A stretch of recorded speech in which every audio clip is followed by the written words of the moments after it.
नमस्कार. अडीचच्या बातमीपत्रात मी प्रिया पाडळीकर आपलं स्वागत करते. सुरुवातीला एक नजर ठळक बातम्यांवर. कृषी उत्पादनात वाढ होण्यासाठी उत्तमोत्तम कृषी तंत्रज्ञान पद्धतीचा अवलंब होण्याची गरज, अरुण जेटली. ऐतिहासिक दीक्षाभूमीवर जागतिक दर्जाच्या पायाभूत सुविधा निर्माण करण्यासाठी तात्काळ निधी उपलब्ध करून देणार, मुख्यमंत्री देवेंद्र फडणवीस. जागतिक स्तरावर कठोर उपाय योजले तर येत्या 15 वर्षात गरिबी निर्मूलन शक्य, जागतिक बँक अध्यक्ष. देशभरात निर्माण झालेल्या डाळीच्या टंचाईवर मात करण्यासाठी केंद्र सरकार 40,000 मेट्रिक टन बफर स्टॉक तयार करणार. डेन्मार्क खुल्या बॅडमिंटन स्पर्धेत पी.व्ही. सिंधूचा उपांत्य फेरीत प्रवेश.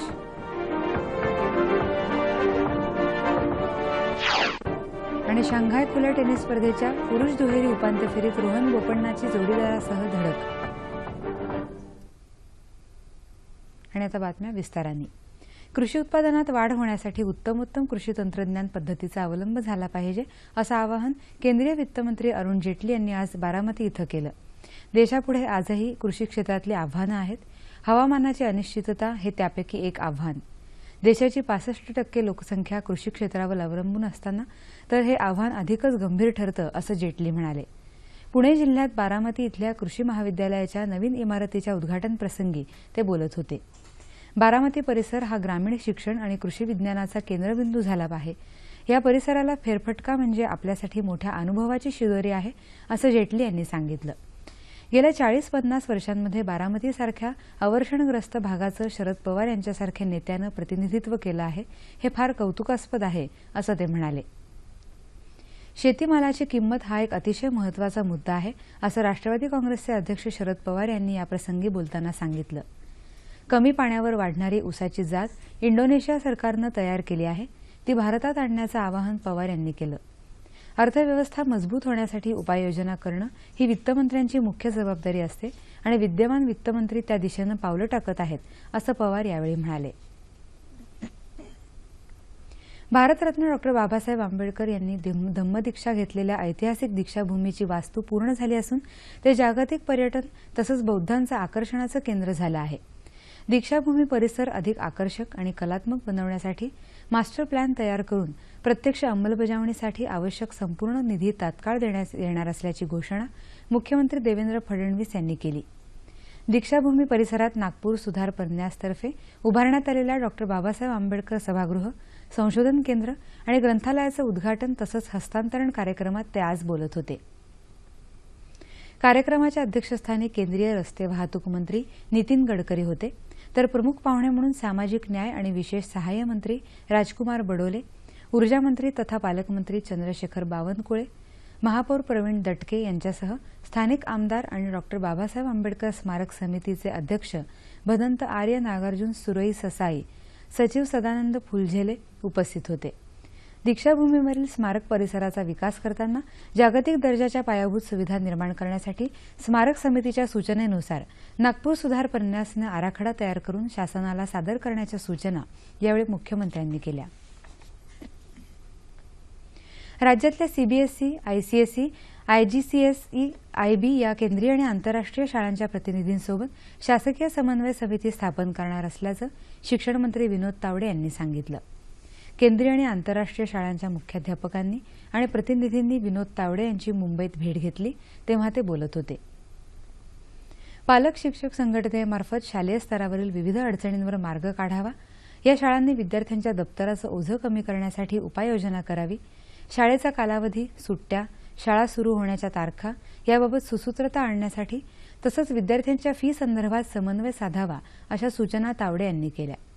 सीबीएसई, आयसीएसई, आयजीसीएसई, आयबी या 10 शाळांचे 10 प्रतिनिधी आणि शासनाचे 3 प्रतिनिधी अशी समन्वय समिती लवकरच स्थापन करून दर 3 महिन्यांनी समितीची बैठक घ्यावी असे निर्देशही त्यांनी यावेळी घेतले.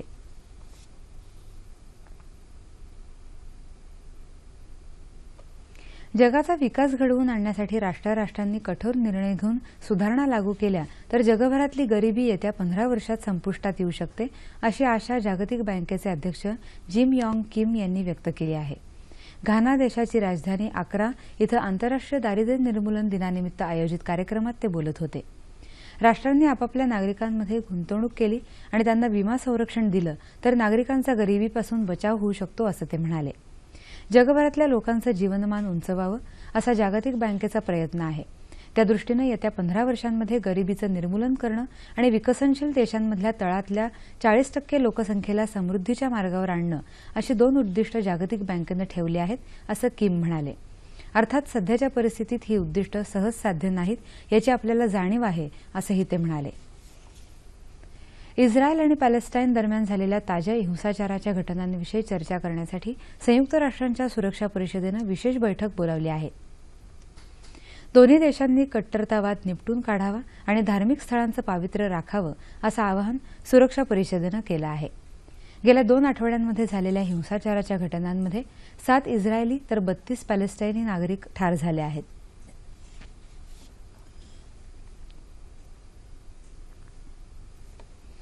देशभरात निर्माण झालेल्या डाळीच्या टंचाईवर मात करण्यासाठी केंद्र सरकार डाळीचा 40,000 मेट्रिक टन बफर स्टॉक तयार करणार असल्याचं केंद्रीय कृषी राज्यमंत्री संजीव कुमार बलियान यांनी सांगितलं.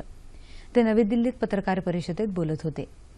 30,000 टन तूर डाळ आणि 10,000 टन उडीद डाळ असा एकूण 40,000 मेट्रिक टनचा बफर स्टॉक आहे. बफर स्टॉकसाठीच्या डाळी शेतकऱ्यांकडून बाजारभावानं खरेदी केल्या जातील असं ते म्हणाले. बफर स्टॉक नसल्यानं डाळीच्या किमतीत वाढ झाल्याचं सांगून यंदा खराब हवामानामुळे डाळीचं उत्पादन घटल्याचंही त्यांनी सांगितलं. नवीन पीक बाजारात आल्यानंतर किमती कमी होतील असंही ते म्हणाले. आयात केलेली डाळ मुंबईत पोहोचली असल्याचंही बलियान यांनी सांगितलं. राज्यात 14,708 गावांमध्ये दुष्काळ सदृश परिस्थिती जाहीर करण्याचा निर्णय मंत्रिमंडळाच्या उपसमितीनं घेतला आहे. या गावांची पैसेवारी 50 पैशांपेक्षाही कमी आहे. खरीपाच्या बाबतीत दुष्काळ सदृश परिस्थिती जाहीर करतानाच त्यासाठीच्या उपाययोजनांबाबतही यावेळी निर्णय घेण्यात आले. कृषी पंपांच्या चालू वीजबिलात 33.5% सवलत, शालेय तसंच महाविद्यालयीन विद्यार्थ्यांचं परीक्षा शुल्क माफ, आवश्यक तिथं पिण्याचं पाणी पुरवण्यासाठी टँकर्स आणि टंचाई जाहीर झालेल्या गावातल्या शेतकऱ्यांच्या कृषी पंपाची वीज खंडित न करणे असे निर्णय घेण्यात आल्याची माहिती महसूल मंत्री एकनाथ खडसे यांनी मुंबईत दिली. पीक पैसेवारी, दुष्काळ सदृश तालुके जाहीर करणं आणि प्रादेशिक नळ पुरवठा योजनांबाबत मंत्रिमंडळ उपसमितीची बैठक मंत्रालयात झाली. या उपाययोजना लागू करताना तालुका हा घटक न मानता गाव हा घटक मानून उपाययोजना करण्याचा निर्णय या बैठकीत घेण्यात आला. राज्यातल्या शेतकऱ्यांची मागणी लक्षात घेता कापूस, सोयाबीन, मका, धान खरेदी केंद्र तातडीनं सुरू करण्याचे निर्देश खडसे यांनी दिले. आर्थिकदृष्ट्या मागास असलेल्या शेतकऱ्यांच्या पाल्यांच्या शैक्षणिक शुल्कात 50% सवलत देणं सुलभ व्हावं यासाठी ईबीसी उत्पन्नाची मर्यादा 1 लाख रुपयांवरून 2.5 लाख रुपये करण्यात यावी. त्याचा फायदा राज्यातल्या गरीब शेतकऱ्यांच्या हजारो मुलांना होईल असं खडसे म्हणाले. नाशिकच्या पाणी प्रश्नाबाबत सर्वपक्षीय शेतकऱ्यांनी नाशिक जिल्हाधिकारी कार्यालयासमोर आज 1 दिवसाचं उपोषण केलं. गेल्या 40 वर्षांपासून नारपार योजनेवर सरकार उदासीन असून नाशिक ते मराठवाड्यापर्यंत पाणी देणारी योजना लवकर पूर्ण व्हावी अशी शेतकऱ्यांची अपेक्षा आहे. तसंच दमणगंगा, नारपार नद्यांचं पाणी अडवून ते मराठवाड्याकडे वळवावं अशी मागणी यावेळी करण्यात आली.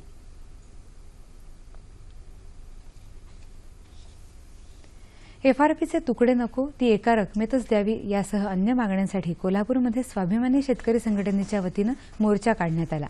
खासदार राजू शेट्टी, सदाभाऊ खोत यांच्या नेतृत्वाखाली साखर सहसंचालक कार्यालयावर मोर्चा काढून बैलगाडीतून आणलेली निवेदनं सहसंचालकांना सादर करण्यात आली.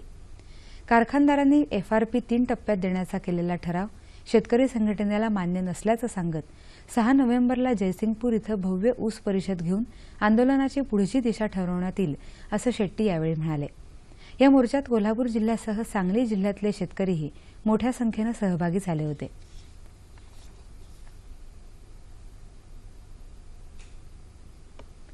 कल्याण, डोंबिवली आणि कोल्हापूर महानगरपालिकेच्या निवडणुकांचं चित्र आता स्पष्ट झालं आहे. उमेदवारी अर्ज मागे घेण्याचा काल शेवटचा दिवस होता. कल्याण, डोंबिवली महानगरपालिकेत 3 ठिकाणांचे उमेदवार बिनविरोध निवडून आले आहेत. इतर 119 जागांसाठी आता 784 उमेदवार रिंगणात आहेत. एकूण 1025 उमेदवारांनी अर्ज भरले होते. त्यापैकी 47 अर्ज छाननीत बाद ठरले तर 194 जणांनी निवडणुकीतून माघार घेतली. तसंच कोल्हापूर महानगरपालिकेच्या 81 जागांसाठी आता 511 उमेदवार निवडणूक रिंगणात राहिले आहेत. एकूण 277 जणांनी अर्ज मागे घेतल्याची माहिती निवडणूक अधिकाऱ्यांनी काल दिली. मुंबईत शिवाजी पार्कवर शिवसेनेला यंदा दसरा मेळावा घ्यायला मुंबई उच्च न्यायालयानं सशर्त परवानगी दिली आहे. मात्र ही परवानगी देताना आवाजाची मर्यादा पाळावी असे आदेशही न्यायालयानं दिले आहेत. ही परवानगी मिळवण्यासाठी राज्य सरकारच्या वतीनं मुंबई उच्च न्यायालयात अर्ज केला होता. आवाजाच्या मर्यादेचं उल्लंघन झालेलं आढळल्यास राज्य सरकारनं संबंधितांवर कारवाई करावी अशी सूचना न्यायमूर्ती विद्याधर कानडे आणि न्यायमूर्ती शालिनी फणसाळकर जोशी यांच्या खंडपीठानं दिली आहे. कोळी समाजाच्या विविध मागण्यांकडे शासनाचं लक्ष वेधण्यासाठी महाराष्ट्र कोळी समाज संघाच्या वतीनं आज सोलापुरात जिल्हाधिकारी कार्यालयासमोर धरणं आंदोलन करण्यात आलं. तसंच जिल्हाधिकारी तुकाराम मुंडे यांच्याकडे मागण्यांचं निवेदन देण्यात आलं. कोळी समाजाला जातीचे दाखले सहज मिळावेत, शासकीय सेवेतून कमी केलेल्या कोळी बांधवांना सेवेत रुजू करावं, कोळी समाजाच्या प्रगतीसाठी आर्थिक विकास महामंडळाची स्थापना करावी या मागण्यांचा यात समावेश आहे. या मागण्या लवकरात लवकर मान्य न झाल्यास राज्यभर आंदोलन करू असा इशारा महाराष्ट्र कोळी समाज संघाचे सोलापूर जिल्हाध्यक्ष संजीव कुमार कोळी यांनी दिला. पोलिओबाबत जनजागृती व्हावी यासाठी सिंधुदुर्ग जिल्ह्यात मालवण इथं एका मानवी साखळीचं आयोजन आज मालवण रोटरी क्लबनं केलं होतं. यात 2570 विद्यार्थी आणि नागरिक सहभागी झाले होते. वास्तविक भारत गेल्याच वर्षी पोलिओमुक्त झाला आहे, परंतु आपल्या शेजारच्या 2 देशांमध्ये पोलिओचे रुग्ण अजूनही आढळत असल्यानं भारतानं पोलिओबाबत सावध राहणं गरजेचं आहे. त्यामुळे देशात पोलिओ लसीकरण मोहीम चालूच ठेवावी लागणार आहे. याबाबत जनजागृती करण्यासाठी मालवण रोटरी क्लब आजपासून पोलिओ सप्ताह साजरा करत आहे. जगभर पोलिओ लसीकरण मोहीम राबवणाऱ्या रोटरी क्लबचा हा उपक्रम स्तुत्य असल्याचे उद्गार उपस्थित मान्यवरांनी काढले. बीड जिल्ह्यातील अंभोरा इथं लोकसहभागातून अनेक सकारात्मक कामं हाती घेण्यात आली आहेत. या उपक्रमांचा प्रेरणास्त्रोत ठरला दूरदर्शनवरून सादर होणारा एक गाव एक परिवार हा कार्यक्रम. 3 वर्षांपूर्वी दूरदर्शनच्या संकल्पनेतून साकारलेला एक गाव एक परिवार हा उपक्रम बीड जिल्ह्यातील अंभोरा इथं सुरू करण्यात आला. या उपक्रमांतर्गत लोकसहभागातून अनेक सकारात्मक कामं गावात करण्यात आली. अंभोरा खडकावरील गाव एक गाव एक परिवार या दूरदर्शनवरील कार्यक्रमामुळे गावाला प्रेरणा मिळाली आणि गावातील अनेक शेतांमध्ये शेततळी तयार झाली. या शेततळ्यांमध्ये शेतामध्ये डाळिंब, संत्री, मोसंबी यासारख्या फळबागा फुलल्या आहेत. गावात बचत गटाची स्थापना, गावातील आडाचे गाळ काढणं, त्यामुळे पिण्याच्या पाण्याचा प्रश्न कमी झाला. तर गावात लोकसहभागातून रस्ताही तयार करण्यात आला आहे. 6 किलोमीटरचा रस्ता श्रमदानातून तयार केला. मंदिराचं काम तयार केलं. वॉल कंपाऊंडचे भिंत बांधली गेली. 2 देवीचे मंदिरं बांधले गेले आणि नदी खोदकाम केले. आणि आमच्या गावात अंगणवाडीचं काम केलं. तलाठी ऑफिसचं काम झालं. या उपक्रमाच्या 3ऱ्या वर्धापन दिनाचं औचित्य साधून आयोजित कार्यक्रमात गावातील जन्मलेल्या मुलींच्या नावाने ग्रामपंचायतीने 2000 रुपयांची ठेव ठेवून मुली वाचवण्याचा संदेशही दिला आहे. तसंच गावातील प्रत्येक मुलाला एक मूल एक झाड या संकल्पनेतून रोपट्यांचं वाटप करण्यात आलं. या कार्यक्रमात विभा साळुंके यांनी व्यसनमुक्तीचे धडे गावकऱ्यांना दिले. खडकाळ जमिनीवर अतिशय सुंदर अशी डाळिंबाची शेती असेल, संत्र्याची शेती असेल आणि या ठिकाणी शेततळी नव्हती. ज्यावेळेस 2012 मध्ये एक गाव एक परिवाराने पाण्याचा एक एक थेंब, पाणी हे जीवन आहे आणि पाण्याचा एक एक थेंब कसा वाचवला पाहिजे आणि त्यातून शेततळ्याची जी संकल्पना या ठिकाणी मांडली आणि आजच्या मितीला 2015 मध्ये जवळजवळ या गावामध्ये 50 ते 60 शेततळी तयार झालेली आहेत. राज्यात दुष्काळ सदृश परिस्थिती असताना अंभोरा गावासारख्या उदाहरणाने सगळ्यांना निश्चितच प्रेरणा मिळेल याबाबत शंका नाही. लोककल्याणाची दूरदृष्टी असणारे कुशल प्रशासक आणि निष्कलंक व्यक्तिमत्व म्हणजे दिवंगत शंकरराव चव्हाण नव्हते, असं प्रतिपादन राज्याचे जलसंपदा मंत्री गिरीश महाजन यांनी केलं आहे. पैठण इथं संत ज्ञानेश्वर उद्यानात माजी मुख्यमंत्री आणि माजी केंद्रीय गृहमंत्री दिवंगत शंकरराव चव्हाण यांच्या पूर्णाकृती पुतळ्याच्या अनावरण सोहळ्याप्रसंगी जलसंपदा मंत्री गिरीश महाजन बोलत होते. अध्यक्षस्थानी विधानसभा अध्यक्ष हरिभाऊ बागडे तर प्रमुख अतिथी म्हणून पालकमंत्री रामदास कदम, जलसंपदा राज्यमंत्री विजय शिवतारे, माजी मुख्यमंत्री तथा खासदार अशोक चव्हाण उपस्थित होते. मराठवाड्यात हा 105 टीएमसी क्षमतेचा जायकवाडी प्रकल्प असताना अहमदनगर, नाशिक जिल्ह्यात मोठमोठी धरणं झाली. त्यामुळे या प्रकल्पात पाणीसाठा कमी होऊ लागला आहे. याचा परिणाम शेतीच्या पाण्यासाठी वादविवाद होऊ लागले, विकासाला खीळ बसली. तरी पण मराठवाड्याला हक्काचं पाणी मिळवून देण्याचा प्रयत्न केल्यास खऱ्या अर्थानं मराठवाड्यातील जनतेला न्याय मिळणार आहे. दिवंगत शंकरराव चव्हाणांचा पक्षपात व जातपात विरहित आदर्श डोळ्यासमोर ठेवला पाहिजे असं सांगून भविष्यात जायकवाडी प्रकल्पात सिंचन कसं वाढेल याचा प्रयत्न केला जाईल. संत ज्ञानेश्वर उद्यानासाठी आवश्यक तो निधी देऊन नूतनीकरण केलं जाईल. पुन्हा या प्रकल्पाला नावलौकिक मिळवून देऊ असं आश्वासन महाजन यांनी दिलं आहे. माणूस हा स्वप्नाळू असतो, त्यामुळे स्वप्न बघण्यात काही गैर नाही.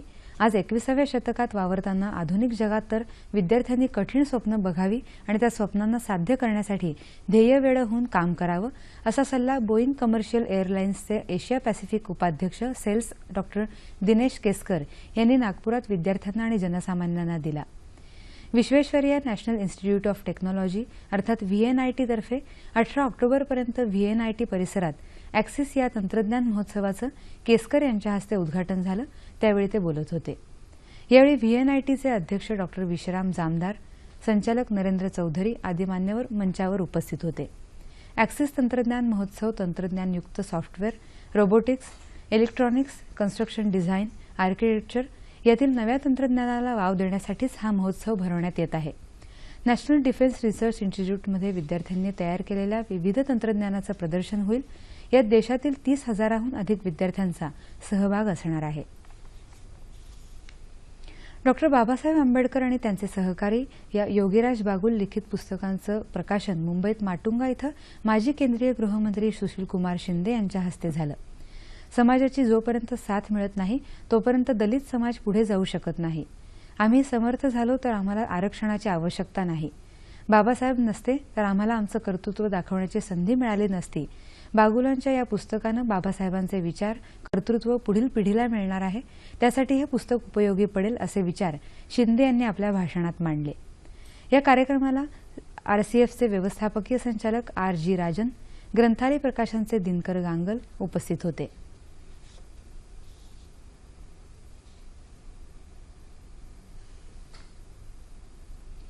चंद्रपूर जिल्ह्यात एका शेतकरी महिलेला पोलिसांकडून मारहाण झाल्याच्या विरोधात भारतीय आदिवासी भटके विमुक्त युथ फ्रंटच्या वतीनं मुंबईत आझाद मैदानात निदर्शनं करण्यात आली. आमदार हरिभाऊ राठोड यांच्या नेतृत्वाखाली झालेल्या निदर्शनामध्ये या घटनेचा तीव्र निषेध व्यक्त करण्यात आला. मारहाण करणाऱ्या पोलिसाचं त्वरित निलंबन करावं आणि पीडित महिलेला 3 लाख रुपयांची नुकसान भरपाई द्यावी अशी मागणी यावेळी करण्यात आली.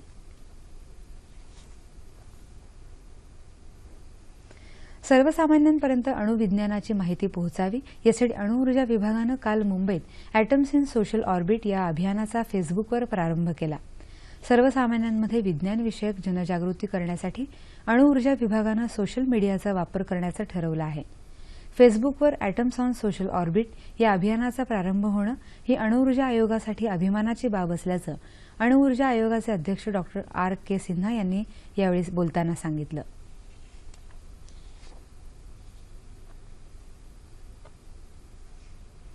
कविवर्य नारायण सुर्वे आणि कैलास पगारे पुरस्कार वितरण सोहळा नाशिकमध्ये संपन्न झाला. कवयित्री प्राध्यापक योगिनी सातारकर पांडे यांना जाणीवांचे हिरवे कोंब या कविता संग्रहासाठी तर संजय दोबाडे यांच्या अजून किती काळ या कविता संग्रहाला कैलास पगारे पुरस्कारानं गौरवण्यात आलं. डॉक्टर बाबासाहेब आंबेडकर विद्यापीठाचे कुलगुरू डॉक्टर B.A. चोपडे यांच्या हस्ते हे पुरस्कार प्रदान करण्यात आले. दैनिक सकाळचे संपादक उत्तम कांबळे कार्यक्रमाच्या अध्यक्षस्थानी होते, तर रावसाहेब कसबे प्रमुख पाहुणे म्हणून उपस्थित होते. यावेळी पुरस्कारप्राप्त कवींनी आपल्या कविता सादर केल्या.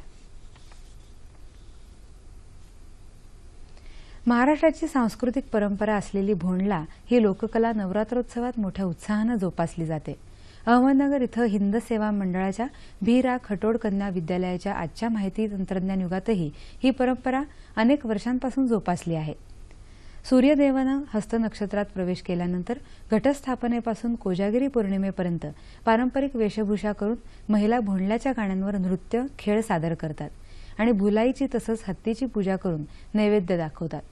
महाराष्ट्रात भोंडला तर गुजरातमध्ये गरबा म्हणून नवरात्रोत्सवात विशेष उत्साह असतो आणि होणाऱ्या करमणूक आणि प्रबोधनाचा आनंद लुटण्यासाठी मोठ्या संख्येनं नागरिक उपस्थित असतात.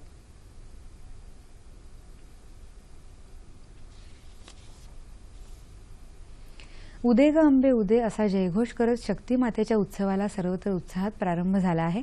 महिला वर्ग रंगाची उधळण करत आहे. त्याचबरोबर युवा वर्गाला दांडियाचा घुमर घुमवतोय. दांडिया, गरबा हे नृत्यप्रकार वास्तविक गुजरातचे पारंपरिक कलाप्रकार. मात्र आता या नृत्यप्रकारानं गुजरातची वेस कधीच ओलांडली आहे. आजूबाजूच्या महाराष्ट्र, मध्य प्रदेश, छत्तीसगड राज्यांमध्ये नवरात्रीच्या रात्री दांडिया, गरबानं जागवल्या जातात. दिवसेंदिवस दांडियाचं स्वरूपही बदलते. एक मोठा इव्हेंट होत आहे. त्यामुळे दांडियासाठी खास पेहराव, दागिने यांचा बाजारही फुलत बहरत चालला आहे. गुजराती बांधव जगाच्या पाठीवर जिथे जिथे पोहोचला तिथे तिथे दांडिया गरबा होतो असं म्हटलं तर अतिशयोक्ती ठरणार नाही. मुंबईत मालाड, मुलुंड, घाटकोपर अशा विविध ठिकाणी मोठ्या प्रमाणावर दांडियाचं आयोजन केलं जात आहे. संध्याकाळनंतर रात्री उशिरापर्यंत सुरू असणाऱ्या या दांडियामध्ये तरुणाईचा उत्साह सळसळताना दिसतोय.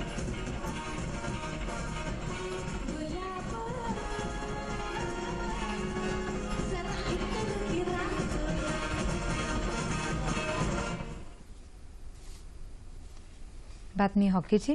मलेशियातल्या जोहर बाहरू इथं खेळण्यात असलेल्या सुलताना जोहर चषक हॉकी स्पर्धेच्या अखेरच्या साखळी लढतीत आज गतविजेत्या भारताची गाठ ऑस्ट्रेलियाशी पडणार आहे. अर्जेंटिना आणि त्यापाठोपाठ मलेशियाविरुद्ध विजय मिळवल्यानं भारतीय संघाचा आत्मविश्वास दुणावला आहे. तसंच ऑस्ट्रेलियाने या स्पर्धेत आजवर एकच विजय मिळवल्यानं भारताचं पारडं जड आहे.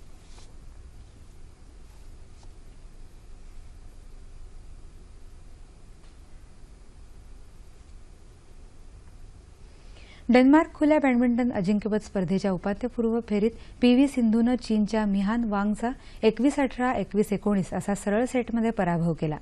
आज उपांत्य फेरीत तिची गाठ स्पेनच्या जगज्जेता कॅरोलिना मॅरिनशी पडणार आहे.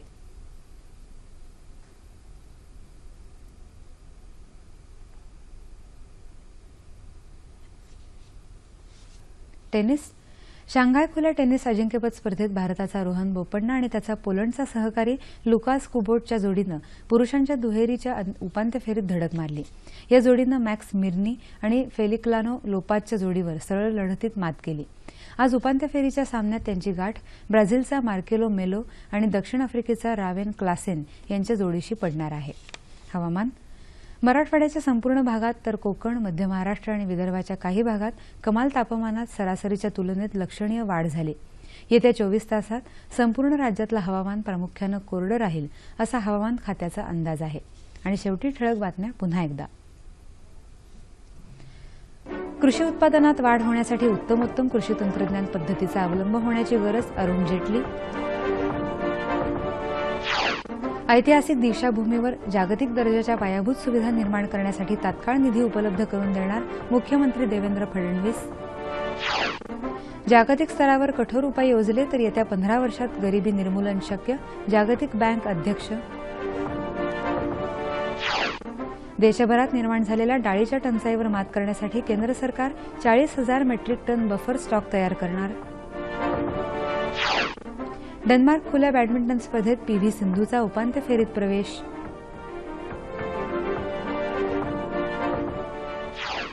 आणि शांघाय खुल्या टेनिस स्पर्धेच्या पुरुष दुहेरी उपांत्य फेरीत रोहन बोपण्णाची जोडीदारासह धडक.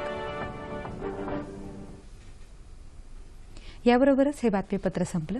पुन्हा भेटूया संध्याकाळी 7 वाजता सह्याद्री वाहिनीवर. तत्पूर्वी जाता जाता एक नजर टाकूया झटपट बातम्यांवर.